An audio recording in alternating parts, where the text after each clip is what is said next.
오늘 우리 디모데전서 2장 1절부터 4절 말씀 가지고 성도의 나라 사랑, 성도의 나라 사랑 이런 제목으로 같이 은혜 나누기 원합니다. 제가 지난 토요일 날 영화를 봤습니다. 이승만을 주인공으로 한 다큐 영화인데 김덕영 감독이 만든 건국전쟁입니다. 또 6.25 전쟁을 제가 공부하면서 여러 전투를 유튜브를 통해서 그렇게 보고 또 들었는데요. 낙동강 전투라든가 백마고지 전투, 또 지평리 전투, 그리고 장진호 전투,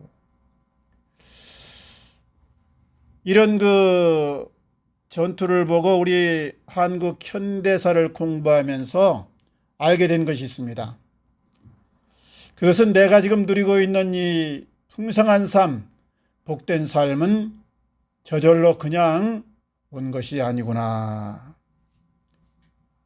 참으로 아슬한 상황에서 우리 선조들의 헌신과 희생, 그리고 하나님의 절대적인 은혜로 이렇게 여기까지 우리가 복된 삶을 누리게 되었구나.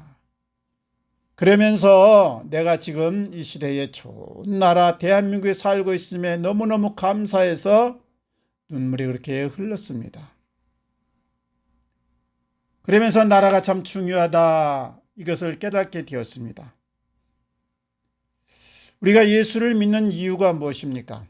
첫 번째는 구원받아서 영생을 얻기 위해서, 그리고 또 현실 삶에서 복된 삶을 누리기 위해서.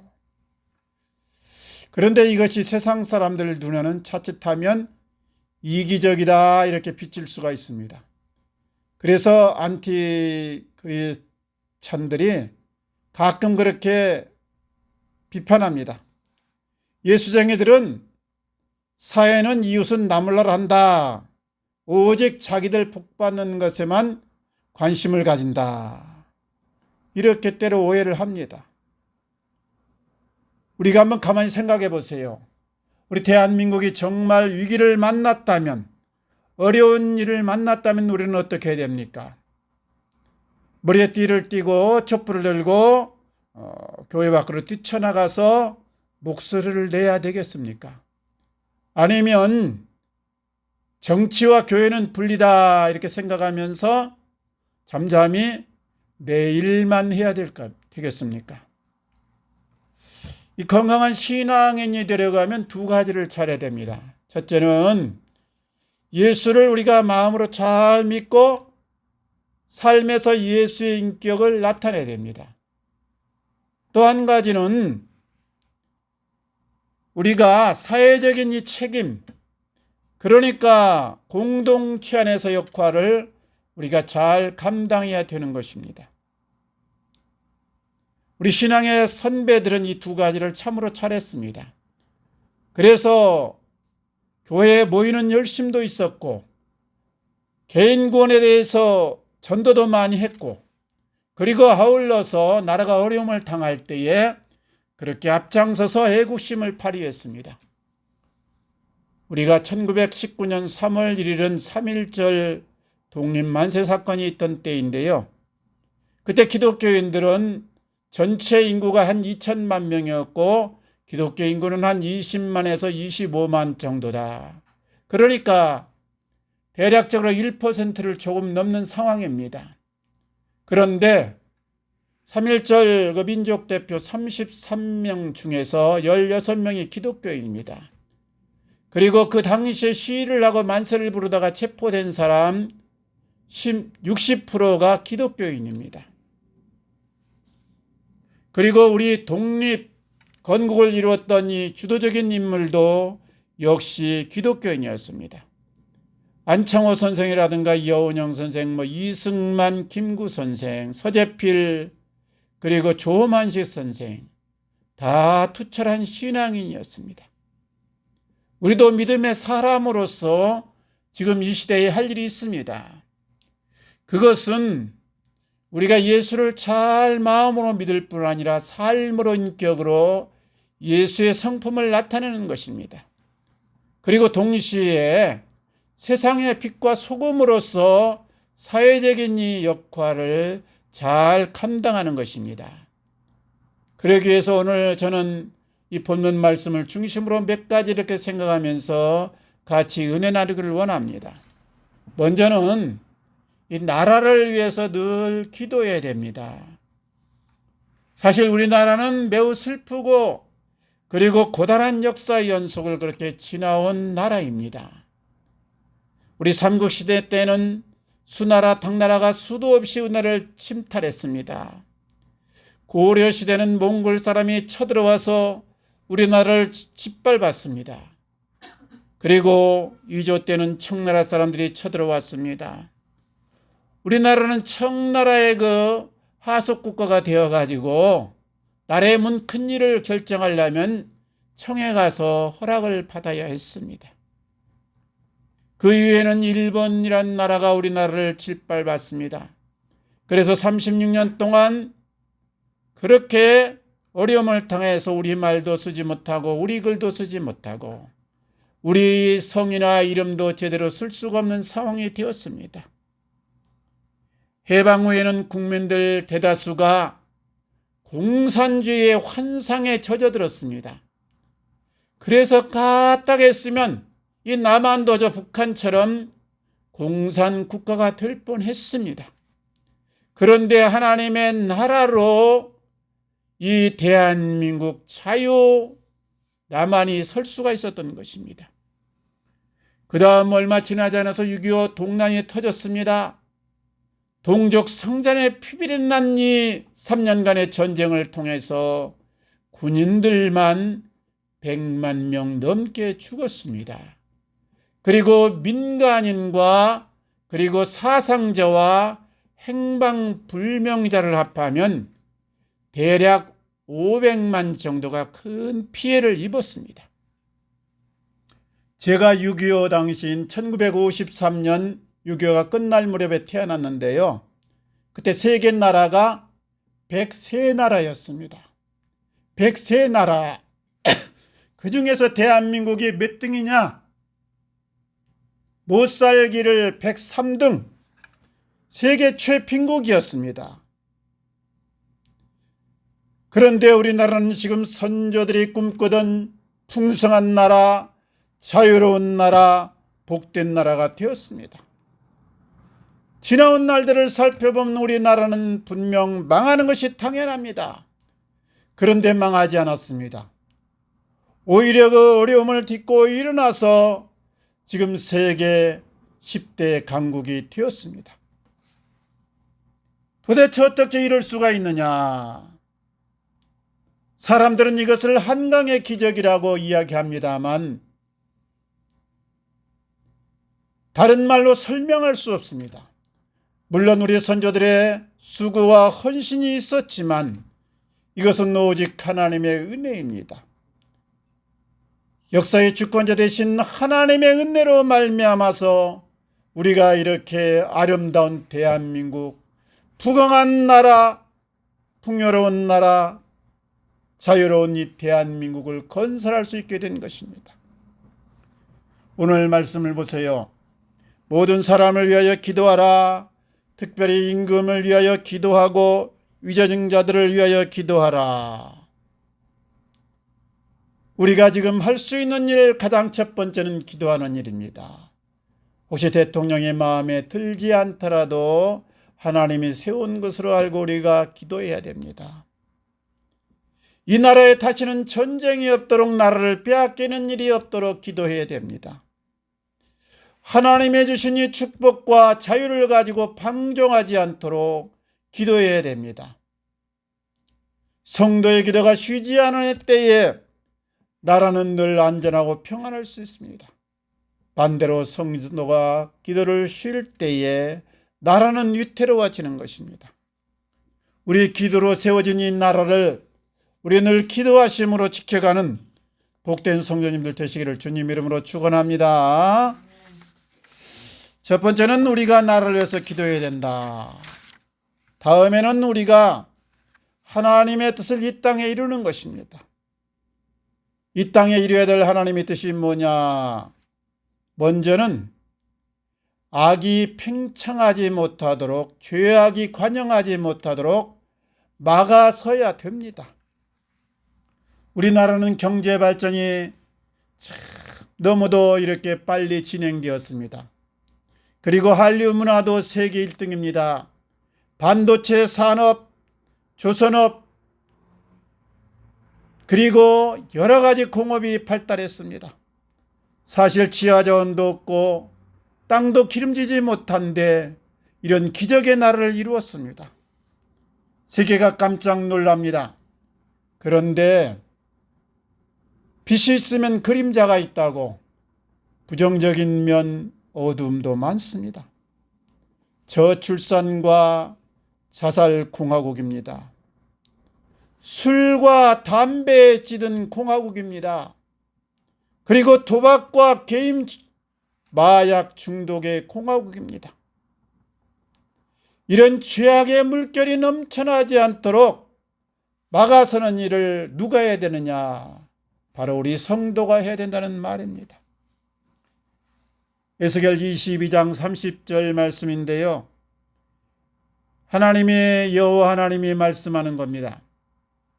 이 땅을 위하여 성을 쌓으며 성 무너진 데를 막아서서 나로 하여금 멸하지 못하게 할 사람을 내가 그 가운데서 찾다가 찾지 못하였으므로 내가 내 분노를 그 위에 쏟으며 내 진노의 불로 멸하여 그 행위대로 그들 머리에 보응하였느니라.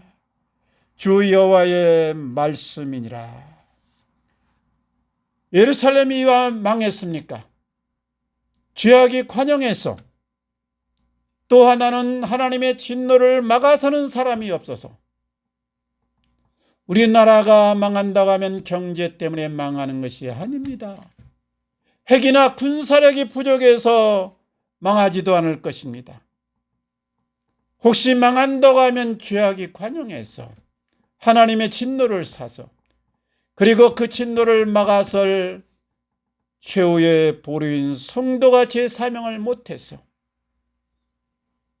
이 땅이 잘못된 사상, 잘못된 풍조, 그리고 죄악이 흐르지 않도록 우리가 막아서는 이런 보루가 되어야 됩니다. 보세요. 엥겔스라는 사람이 유물론을 발표했습니다. 칼 막스가 공산주의 혁명이라는 책을 썼습니다. 거기 보면 이런 말이 나옵니다. 능력에 따라 일하고 필요에 따라 나눠 쓰자. 얼마나 좋은 말입니까? 능력에 따라 일하고 필요에 따라 나눠주자. 빈익부, 부익부를 막자는 얘기 아닙니까? 사람은 다 평등하다, 공평하게 잘 살자는 얘기 아닙니까? 이 이론에 혹해서 러시아를 비롯해서 많은 나라들이 공산주의 혁명을 일으켰습니다. 그 결과 어떻게 되었습니까? 다 같이 평등하고 잘 살게 되었습니까? 부강한 나라가 되었습니까? 아닙니다. 못 사는 나라, 빈곤한 나라가 되었습니다. 그리고 그 과정에서 5천만 명이나 되는 많은 사람들이 죽었습니다. 저 북한을 보세요. 북한이 공산화가 되니 그곳에 있던 2860 교회가 다 없어지고 말았습니다.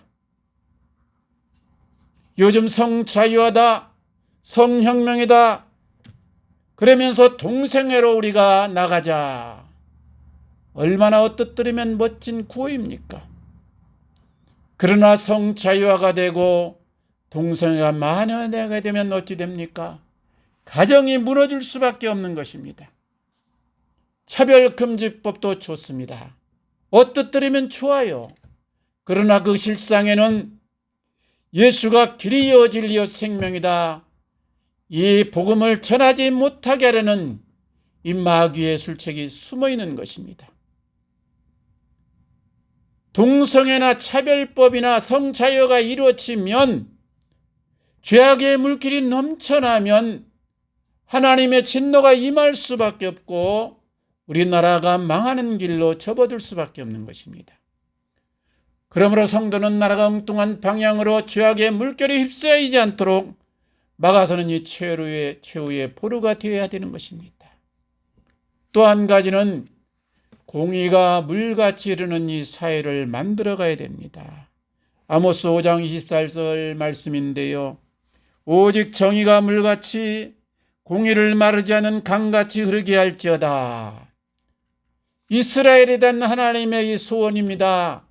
공의가 물같이 정의가 마르지 않는 이 강같이 흐르게 하는 나라가 되었으면 좋겠다. 어떤 나라가 좋은 나라입니까? 공의와 그리고 정의가 바로 서 있는 나라입니다. 그런데 사실 세상의 공의나 이 정의라는 것은 시대나 여건에 따라서 수시로 바뀝니다. 옛날 그러니까 이조 때는 삼강오륜이라는 것이 예절이었습니다. 삼강오륜. 삼강이 무엇입니까? 군의신강, 부의자강, 부의부강. 오륜은 부자유친, 군신유의, 장유유섭, 붕유신, 부부유별. 어뜻 들으면요, 한문을 해서 우리가 잘 모르지만 내용의 흐름이 뭐냐? 한마디로 말하면 아랫사람은 윗사람의 뜻을 따라서 잘 따라오고 순종해라, 이런 말입니다. 그러나 지금은 아니지 않습니까? 왕이 절대자가 아닙니다. 왕에게 무조건 복종해야 할 필요가 없습니다. 왕을 위해서 목숨을 내놓아서는 안 됩니다. 오히려 왕이나 임금이 백성을 섬기는 시대입니다. 그러니까 왕이 백성의 뜻을 어그러뜨리고 잘못되게 나가면 왕도 갈아치우게 되는 것입니다. 옛날에는 부모가 자식을 좌지우지했습니다. 그리고 그것을 당연히 여겼습니다. 그래서 직업 선택도 배우자의 선택도 부모가 마음대로 결정하던 때가 있었습니다. 그러나 지금은 아닙니다. 자식은 부모의 소유물이 아닙니다. 그러니까 조언을 해줄 수는 있지만은 절대적인 권위로서 억압하거나 자기 뜻대로 자녀를 좌지우지해서는 안 되는 것입니다. 결론으로 말하면 공의 정의가 무엇입니까? 사람의 잣대나 의견으로 사람의 지혜로만 할 수 없다는 것입니다. 공의와 정의는 하나님의 말씀이요, 그리고 하나님의 뜻을 말하는 것입니다. 사실 모든 하나님의 명이나 하나님의 이 말씀은 우리 인간의 행복을 위해서 하나님이 배려해서 주신 것들입니다. 예를 들면 우상 숭배하지 말라, 질투해서 하나님이 그러신 것입니까? 말씀에 나는 질투하는 하나님이라 인간적인 표현을 쓰기는 했지만 하나님은 우리 인간이 섬기지 않는다고 해서 부족함이나 아쉬움이 없는 분입니다. 다만 너희는 만물의 영장이다. 만물의 영장이 하잘것없는 미물에 머리를 숙여서는 안 된다. 오히려 그것들을 다스려야 되느니라. 이것을 명하신 것입니다. 왜 안식일을 지키라고 한 것입니까? 계속 일만 하고 죽도록 힘만 쓰면 몸이 병이 나기 쉽다. 그러니 일주일에 한 번은 쉬어라, 이 말입니다. 왜 간음하지 말라고 했습니까? 우리 자유를 억압하기 위해서입니까? 아닙니다. 가정을 평안히 지켜 너희들이 행복하게 살라는 이 말씀입니다. 인간의 가치나 인간의 지혜들은 절대적이지 못합니다. 시대에 따라서 상황 따라서 변화됩니다. 하나님의 말씀과 하나님의 뜻만 절대적입니다. 그래서 우리가 하나님의 말씀을 벗어나면 필경, 불행으로 떨어질 수밖에 없는 것입니다. 그래서 공의와 정의가 물같이 흐르는 사회를 건설한다는 것은 하나님의 말씀이 통하는 사회를 만들어가는 것을 말합니다. 혹 우리 정책이 잘못 나가면 우리가 하나님의 뜻을 합해서 목소리를 내야 됩니다. 또 우리가 이런 선거에서도 선한 일꾼, 적극적으로 하나님의 뜻을 펼치는 사람을 우리가 뽑아 나가야 됩니다. 그래서 말씀이 통하는 하나님의 뜻이 펼쳐지는 이 사회를 이루어가는 복된 성도님들 되시기를 주님 이름으로 축원합니다. 또 하나는 하나님의 사랑과 자비가 넘쳐나는 세상을 만들어 가야 됩니다. 에베소 5장 32절 말씀인데요.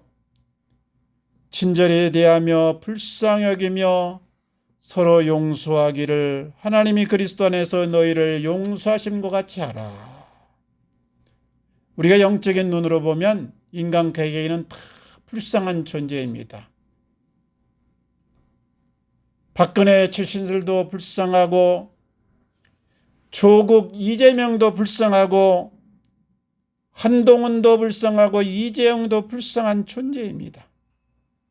사람은 누구나 다 고달픈 자기 나름대로의 인생의 짐을 지고 가는 자들입니다.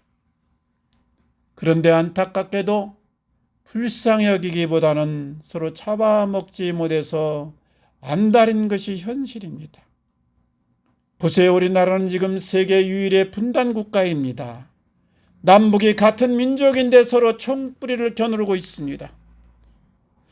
우리 남한은 사회 갈등, 여야 갈등, 보수와 진보 갈등, 빈부의 갈등, 세대 간의 갈등이 넘쳐납니다.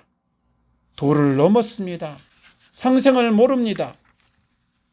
로마서 12장 17절은 말씀합니다. 악으로 악을 갚지 말고 모든 사람과 더불어 화목하라. 우리가 먼저 용서하고 불쌍히 여기고 화목하는 이 본을 보여야 됩니다. 그렇다고 우리가 정치판으로 나갈 필요는 없습니다. 내가 선 자리에서 우리가 하나님의 사랑과 자비와 용서로 나가면 됩니다. 사람은 잘 변하지 않는데요. 변하는 경우가 몇 번 있습니다. 첫째, 너 이리 하면 벌을 준다 그러면 행동 수정을 하는 것이죠. 교통벌칙금을 올리면 교통사고가 상당히 줄어든다고 합니다. 필리핀의 투트르 같은 사람이 마약 범은 무조건 사살시켜라. 사람을 죽이니까 한동안 필리핀에 유행하던 마약이 유통이 근절된 적이 있습니다. 또 돈을 주면 사람이 변합니다. 아무리 힘들고 어려운 일도 돈 많이 줄게 그러면 아주 열심히 지원해서 죽을 둥살둥 일을 합니다. 그런데 이런 것은 벌이나 이 돈이라는 것은 한계도 있고 또 부작용도 많습니다.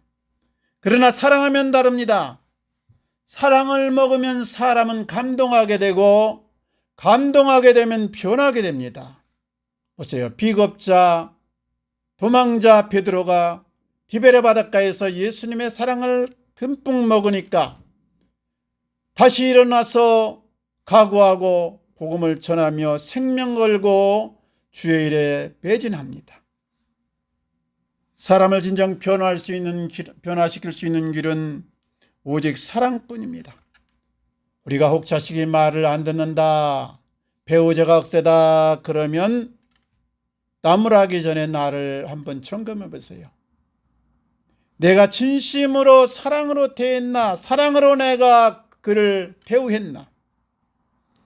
우리 사람은 한을 품으면, 분을 품으면 온열에도 서리가 내리고요.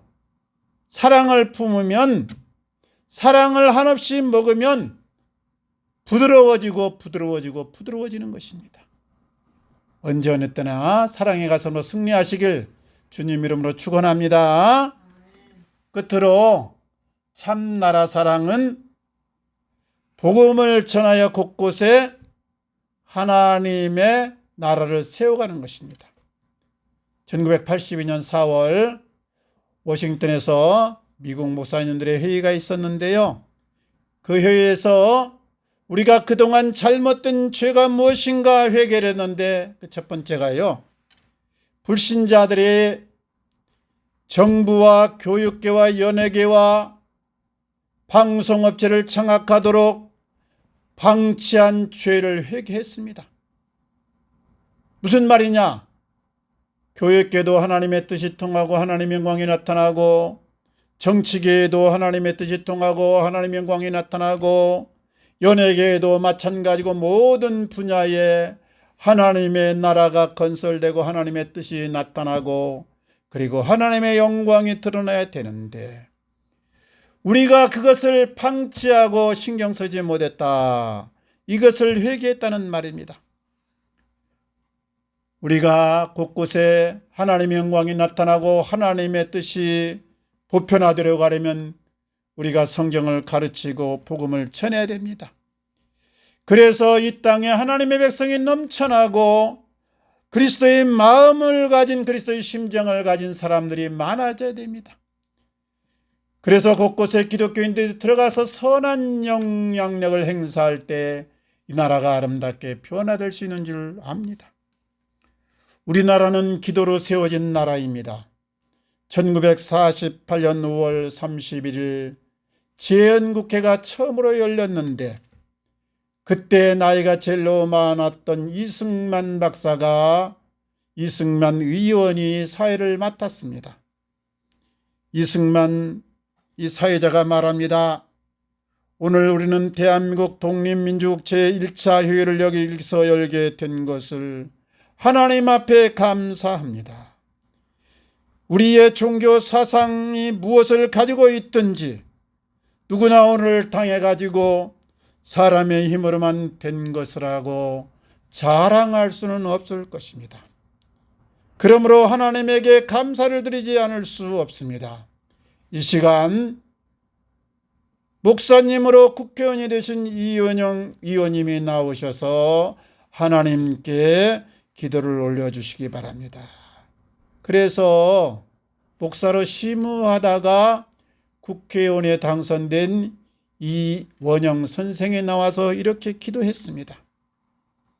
이 우주와 만물을 창조하시고 인간의 역사를 섭리하시는 하나님, 이 민족을 돌아보시고 이 땅에 오늘 있게 하심을 주님께 저희들은 성심으로 감사하나이다.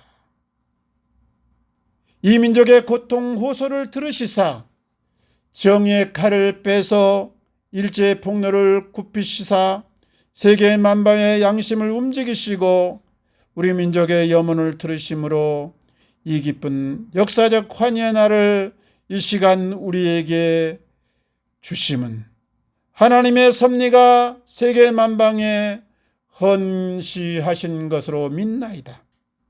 이제로부터 국회가 성립되어 우리 민족의 염원이 되는 모든 세계 만방에 주시하게 되는 우리 문제가 원만히 해결되며 또한 자주 독립이 이 땅에 오며 만대에 빛나고 부르는 역사를 완수하게 하여 주시옵소서. 역사의 첫걸음을 걷는 오늘의 우리의 환희와 우리의 감격에 넘치는 이 민족적 기쁨을 다 하나님에게 영광으로 감사로 올려드리나이다. 이 모든 말씀 주 예수 이름 받들어 기도하옵나이다. 아멘. 우리나라는 하나님의 은혜 가운데로 세워진 나라입니다. 하나님의 은혜 속에 세워진 나라다. 그리고 기도로 첫 국회를 열며 세운 나라입니다. 우리 성도는 늘 하늘나라의 소망을 두고 살아갑니다. 그래서 비록 오늘 밤 세상을 떠난다고 해도 세상에 대한 미련은 없습니다. 그러나 우리가 살아있다고 하면, 우리가 건강하다고 하면 우리에게는 사명이 있는 것이고 할 일이 있는 것입니다. 무엇이냐?